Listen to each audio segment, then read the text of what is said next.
ಸಂಸದ ಪ್ರತಾಪ್ ಸಿಂಹ ವಿರುದ್ಧ ಪ್ರತಿಭಟನೆ ಮುಂದುವರೆದಿದೆ. ಪ್ರತಾಪ್ ಸಿಂಹ ದೇಶದ್ರೋಹಿ ಅನ್ನೋ ಫ್ಲೆಕ್ಸ್ ಅನ್ನು ಅಳವಡಿಸಿ ಸಂಸದ ಪ್ರತಾಪ್ ಸಿಂಹ ವಿರುದ್ಧ ಆಕ್ರೋಶ ವ್ಯಕ್ತಪಡಿಸಿದ್ದಾರೆ. ಪ್ರತಿಭಟನೆ ಮಾಡ್ತಾ ಇರೋದು.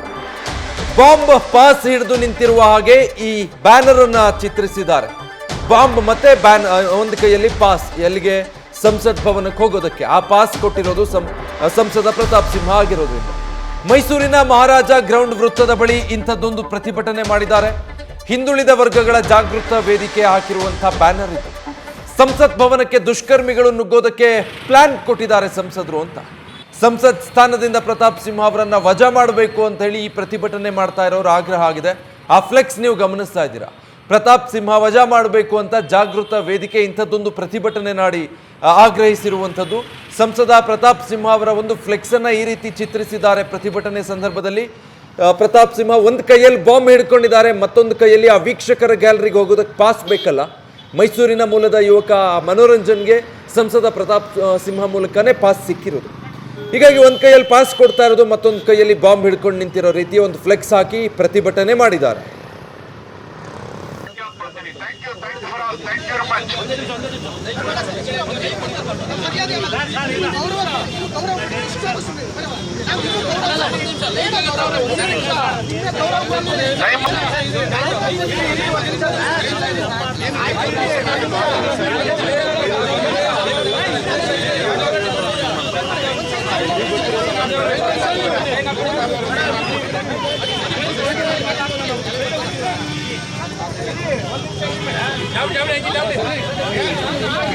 ದಯಮಾಡಿ ತೊಗ್ಲಕ್ ದರ್ಬಾರನ ಮಾನ್ಯ ಪ್ರತಾಪ್ ಸಿಂಹ ಎಲ್ಲಾರ್ಗೂ ಬೈತಾರೆ.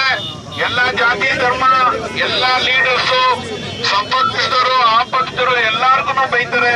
ದಯಮಾಡಿ ಪ್ರತಾಪ್ ಸಿಂಹನ ಅಂತ್ಯ ಮಾಡಬೇಕು, ಅಂದ್ರೆ ರಾಜಕೀಯವಾಗಿ ಅಂತ್ಯ ಮಾಡಬೇಕು. ಮಾನ್ಯ ಪ್ರತಾಪ್ ಸಿಂಹನ ರಾಜಕೀಯವಾಗಿ ಅಂತ್ಯ ಮಾಡಬೇಕು. ದಯಮಾಡಿ ಪ್ರತಿ ನಮ್ಮ 18-20 ಲಕ್ಷ ವೋಟರ್ಸ್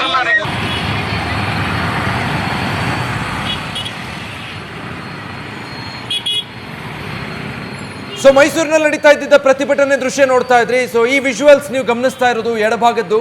ಮಹಾರಾಜ ಮೈದಾನದ ಸಮೀಪ ಪ್ರತಾಪ್ ಸಿಂಹ ಭಾವಚಿತ್ರವನ್ನ ಈ ರೀತಿ ಚಿತ್ರೀಕರಿಸಿ ಅದನ್ನೊಂದು ಫ್ಲೆಕ್ಸ್ ಮಾಡಿದ್ದಾರೆ. ಒಂದು ಕೈಯಲ್ಲಿ ಬಾಂಬು, ಮತ್ತೊಂದು ಕೈಯಲ್ಲಿ ಸಂಸತ್ ಭವನಕ್ಕೆ ಹೋಗೋದಕ್ಕೆ ಬೇಕಿರೋ ಪಾಸ್ ಹಿಡ್ಕೊಂಡಿರುವಂಥ ಪ್ರತಾಪ್ ಸಿಂಹ ಅವರ ಫ್ಲೆಕ್ಸ್ ಅದು.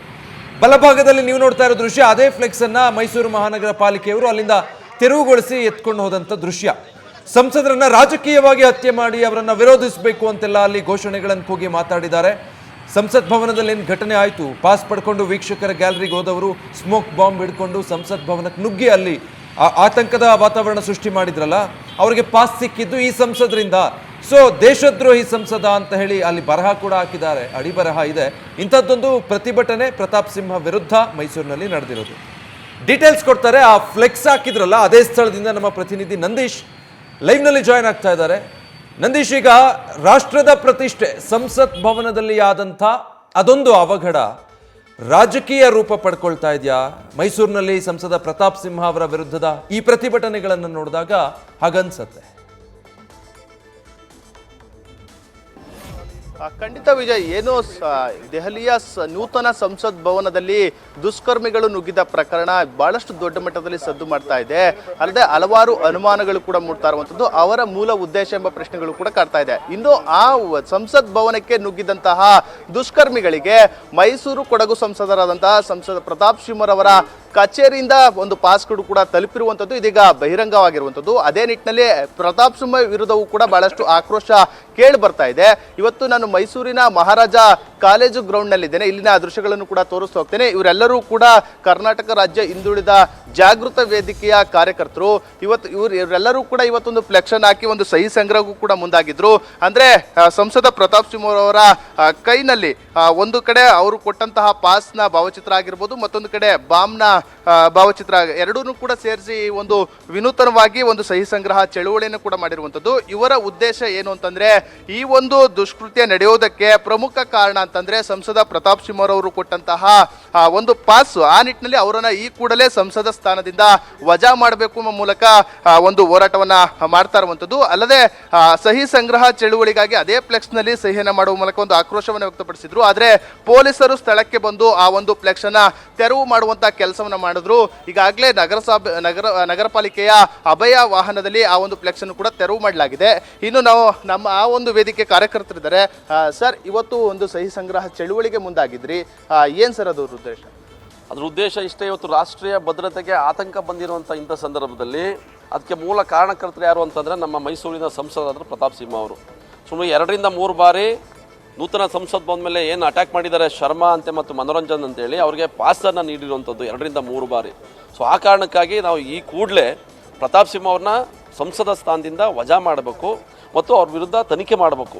ಅದ್ರ ಜೊತೆಗೆ ಅವ್ರ ಕಚೇರಿ ಸಿಬ್ಬಂದಿ ಈ ಕೂಡಲೇ ಬಂಧಿಸಬೇಕು. ಯಾಕೆಂದರೆ ಪಾಸನ್ನು ಹಣಕ್ಕೆ ಮಾರಾಟ ಮಾಡಿರುವ ಅನುಮಾನ ಕೂಡ ನಮಗೆ ಇದೆ. ಆ ಕಾರಣಕ್ಕಾಗಿ ಈ ಕೂಡಲೇ ಅವ್ರ ಮೇಲೆ ಕ್ರಮ ತಗೋಬೇಕು, ನಿಷ್ಪಕ್ಷಪಾತ ತನಿಖೆ ಆಗಬೇಕು ಅಂತೇಳಿ, ರಾಷ್ಟ್ರಪತಿಗಳು ಮಧ್ಯಪ್ರವೇಶ ಮಾಡಬೇಕು ಅಂತೇಳಿ, ರಾಷ್ಟ್ರದ ಭದ್ರತೆಯನ್ನು ರಕ್ಷಣೆ ಮಾಡಬೇಕು ಅಂತೇಳಿ ಒತ್ತಾಯ ಮಾಡಿ ಇವತ್ತು ಸಹಿ ಸಂಗ್ರಹ ಚಳವಳಿಯನ್ನು ಹಮ್ಮಿಕೊಂಡಿರುವಂಥದ್ದು. ಸರ್, ಒಂದು ಚಳವಳಿಯನ್ನು ಮಾಡ್ತಾ ಇದ್ರಿ, ಆದರೆ ಆ ಒಂದು ಫ್ಲೆಕ್ಸ್ ಬಹಳಷ್ಟು ವಿವಾದಕ್ಕೂ ಕೂಡ ಕಾರಣ ಆಗಿರುವಂಥದ್ದು. ಅಂದರೆ ಸಂಸದ ಪ್ರತಾಪ್ ಸಿಂಹ ಅವರನ್ನ ದೇಶದ್ರೋಹಿ ಎಂಬ ಮೂಲಕ ಒಂದು ಭಾವಚಿತ್ರದಲ್ಲಿ ಒಂದು ಕೈಯಲ್ಲಿ ಬಾಂಬ್ ಆಗಿರುವುದು, ಮತ್ತೊಂದು ಕಡೆ ಸಹಿ ಸಂಗ್ರಹದ ಒಂದು ಪಾಸ್ ಕೊಟ್ಟಂತಹ ಒಂದು ಭಾವಚಿತ್ರವನ್ನು ಇಡ್ತಿದ್ರಿ. ಏನು ಹೇಳ್ತೀರಾ ಸರ್ ಅದ್ರ ಬಗ್ಗೆ? ಈ ಪೊಲೀಸರು ಕೂಡ ಅದನ್ನು ತೆರವುಗೊಳಿಸಿದ್ದಾರೆ. ನಮ್ಮ ಉದ್ದೇಶ ಇಷ್ಟೇ, ಅದೊಂದು ಸಾಂಕೇತಿಕ ಅಷ್ಟೇ. ಈಗ ಅವ್ರು ಪಾಸ್ ಕೊಟ್ಟಿರೋದು ಆಧಾರದ ಮೇಲೆ ಅವರು ಗ್ಯಾಸ್ ಬಾಂಬನ್ನು ಹಾಕಿರುವಂಥದ್ದು. ಸೊ ಆ ಉದ್ದೇಶದಿಂದ ಅದು ಸಾಂಕೇತಿಕವಾಗಿ ಹೇಳಲಿಕ್ಕೆ ನಾವು ಅದನ್ನು ಬಳಸ್ಕೊಂಡಿರುವಂಥದ್ದು. ಆ ಕಾರಣಕ್ಕಾಗಿ ಅವ್ರ ಮೇಲೆ ಕ್ರಮ ತಗೋಬೇಕು, ನಿಷ್ಪಕ್ಷಪಾತ ತನಿಖೆ ಮಾಡಬೇಕು ಅಂತೇಳಿ ಒತ್ತಾಯ ಮಾಡ್ತಾ ಇರುವಂಥದ್ದು. ನಿಮ್ಮ ಒತ್ತಾಯ ಏನು ಸರ್? ಕೊನೆಯದಾಗಿ ಅವ್ರಿಗೆ ಏನು ಹೇಳ್ತೀರಾ ಈ ಸಂದರ್ಭದಲ್ಲಿ? ರಾಷ್ಟ್ರದ ಭದ್ರತೆಯ ವಿಚಾರದಲ್ಲಿ ಯಾರೇ ಕೂಡ ತಪ್ಪು ಮಾಡಿದ್ರು ಕೂಡ ರಾಜಿ ಮಾಡ್ಕೋಬಾರ್ದು. ಅದು BJP ಸರ್ಕಾರ ಇರ್ಬೋದು, ಯಾವುದೇ ಸರ್ಕಾರ ಆಗಿರ್ಬೋದು. ಆ ಕಾರಣಕ್ಕಾಗಿ ಇವ್ರು BJP ಸಂಸದ ಅಂತೇಳಿ ಇವ್ರಿಗೆ ಕರುಣೆ ತೋರಿಸುವಂಥ ಕೆಲಸನ ಕೇಂದ್ರ ಸರ್ಕಾರ ಮಾಡಬಾರ್ದು. ಯಾವುದೇ ಕಾರಣಕ್ಕೂ ಕೂಡ ಇವ್ರನ್ನ ವಜಾ ಮಾಡಿ ಅವ್ರ ಮೇಲೆ ತನಿಖೆ ಮಾಡುವುದ್ರ ಮೂಲಕ ಕಾನೂನು ಕ್ರಮ ತಗೋಬೇಕು ಅಂತೇಳಿ ನಾನು ಒತ್ತಾಯನ ಮಾಡ್ತೇನೆ. ಇದಿಷ್ಟು ಹಿಂದುಳಿದ ವರ್ಗಗಳ ಜಾಗೃತ ವೇದಿಕೆಯ ಒಂದು ಮುಖ್ಯಸ್ಥರು ಮತ್ತು ಕಾರ್ಯಕರ್ತರ ಮಾತಾಗಿರುವಂಥದ್ದು. ಅಂದರೆ ಸಂಸದ ಪ್ರತಾಪ್ ಸಿಂಹ ಅವರನ್ನ ಈ ಕೂಡಲೇ ಸಂಸದ ಸ್ಥಾನದಿಂದಲೇ ವಜಾವನ್ನ ಮಾಡಬೇಕು, ಅವರನ್ನು ಕೂಡ ತನಿಖೆಗೆ ಒಳಪಡಿಸಿ ನಿಷ್ಪಕ್ಷಪಾತವಾಗಿ ಆ ಒಂದು ತನಿಖೆಯನ್ನು ಕೂಡ ಮಾಡಬೇಕು ಮೂಲಕ ಹೇಳ್ತಾ ಇರುವಂಥದ್ದು. ಅದೇ ಒತ್ತಾಯವನ್ನ ಈ ಒಂದು ಪ್ರತಿಭಟನಾಕಾರರು ಕೂಡ ಮಾಡ್ತಾ ಇರುವಂಥದ್ದು. Vijay, thank you Nandish. News First ನಿರ್ಭೀತಿಯಿಂದ ನಿಮ್ಮ ಪರವಾಗಿ.